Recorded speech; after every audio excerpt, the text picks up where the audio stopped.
Welcome back to The Reset, episode number 29. With me, Sean Tucker, I am your host. Where is the intersection, or what is the intersection between performance and authenticity? And in this case, authenticity really just means you're giving yourself permission to be yourself. So I've had a lot to think about this, and I've spent a lot of time thinking about this.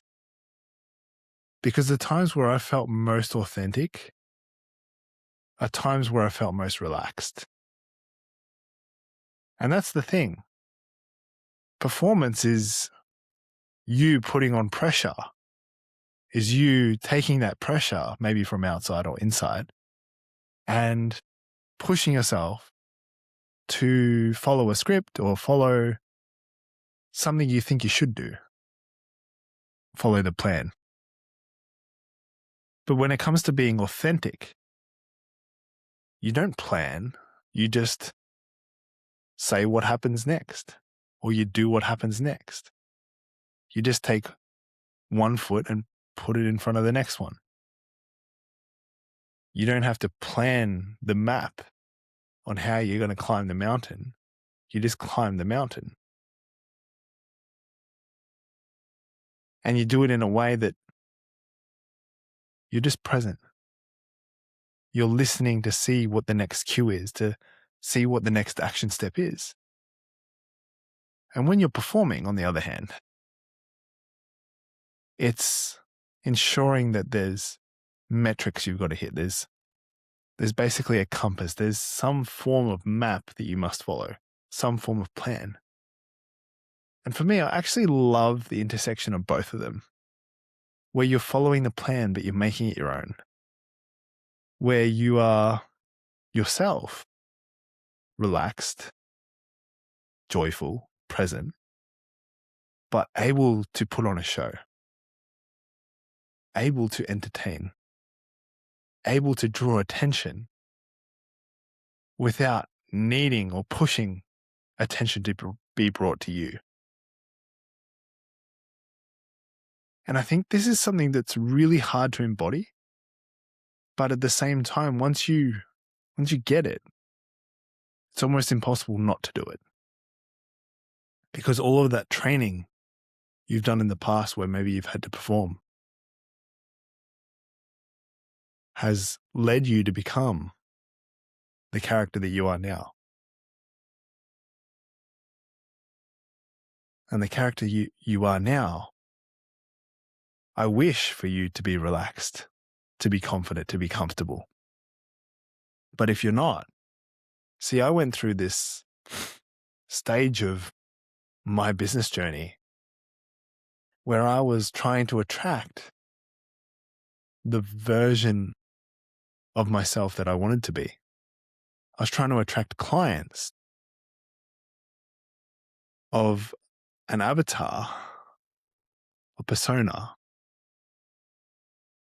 that I wasn't quite yet at that stage. So I was dressing like them. I was trying to show up like them.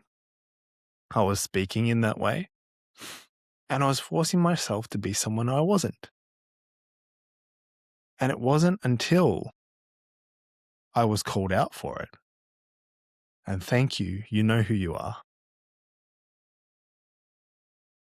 that I changed, that I dissolved myself, that I realized what I was doing. And if it weren't for that person to gently nudge me and say, really just ask her, am I happy doing what I'm doing? I said, no, I'm not. I haven't laughed in weeks. That's when all the pressure dissolved.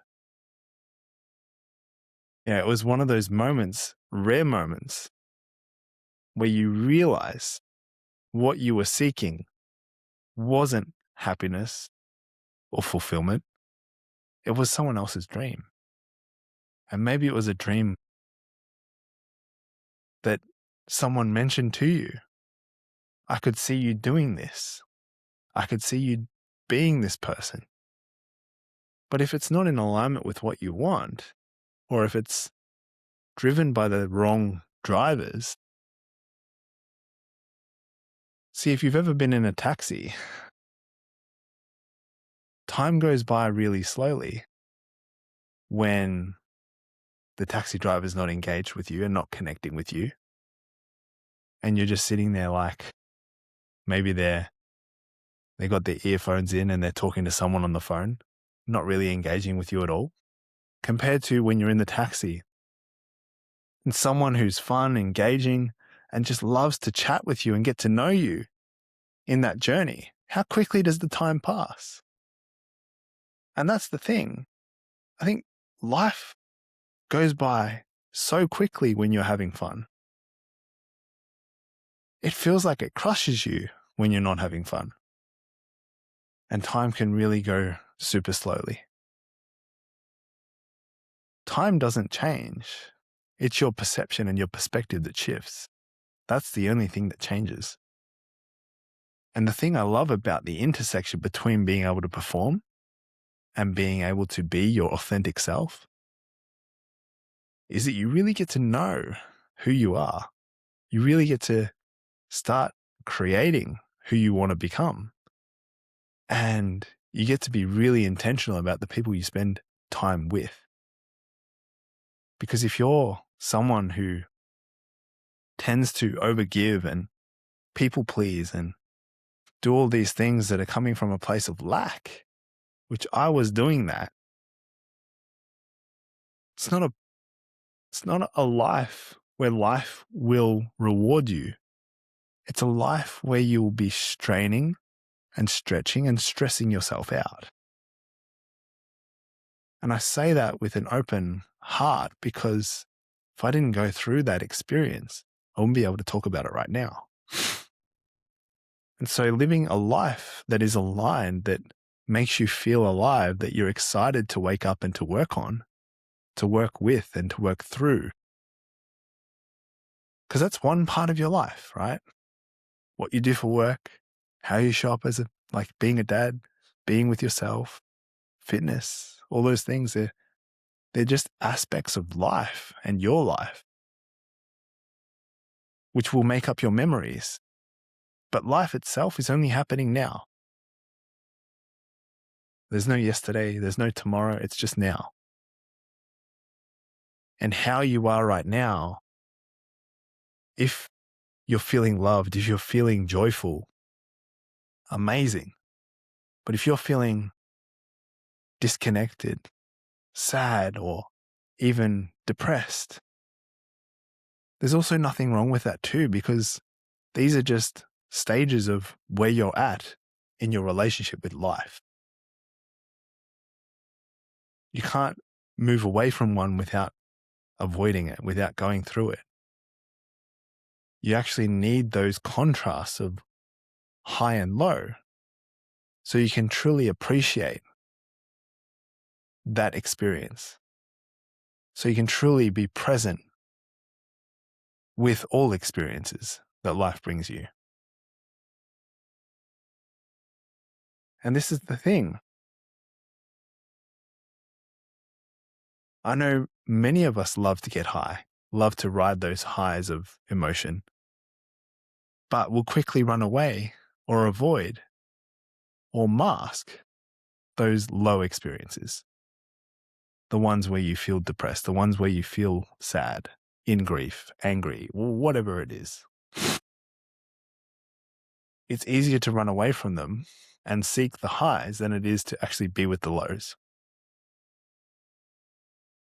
But being with them and learning to be with them and being able to consciously choose how you respond to them, that's the gift of life. That's the gift of being a human being, because you do get to choose if you're present enough, if you have the patience to be with those moments. Many of us do not have the patience. One of the greatest gifts my daughter has given me is the gift of patience. She's taught me to be with myself, because being with her when there's something out of balance in me, it reflects back from her. She gets quite upset. She gets quite short. And that's why I love being with kids, because they show you things in the most innocent way of what you're actually running away from or what you're avoiding. And if it's a hard conversation with a partner or a child, a parent, whatever it is, a relative, a business colleague, a manager, a boss, those are the conversations, those are the feelings that are reflected back. And if we give ourselves permission to be with them, oftentimes we don't need to solve them outside of ourselves. Because once we see what it is inside of us that's not feeling that fulfillment, not feeling that, I suppose, comfort, that relaxation, that ease in our system, then we'll have to feel like we're going to perform. We'll have to prepare. We'll have to plan. And this is when we're setting expectations. And if we set really, really strong expectations and don't get out what we expect, well, then the whole cycle continues. The disappointment leads to sadness, to feeling like I'm a failure, which once again just reenacts this whole loop of just feeling like crap. So I don't have all the answers,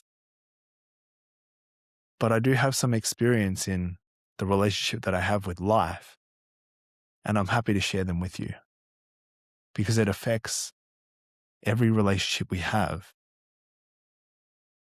including our partner, our children, our parents, our business colleagues, every little piece of life that exists. And so if you found value in today's episode, I'd love you to share it with just one person. And I'd love to know as well, what does it mean for you to perform but actually be yourself? For me, it's about just testing who I think I am. Do I really think that I am this person? Can I break that? Can I see that I'm not that person? So just share it with one person if you found value today.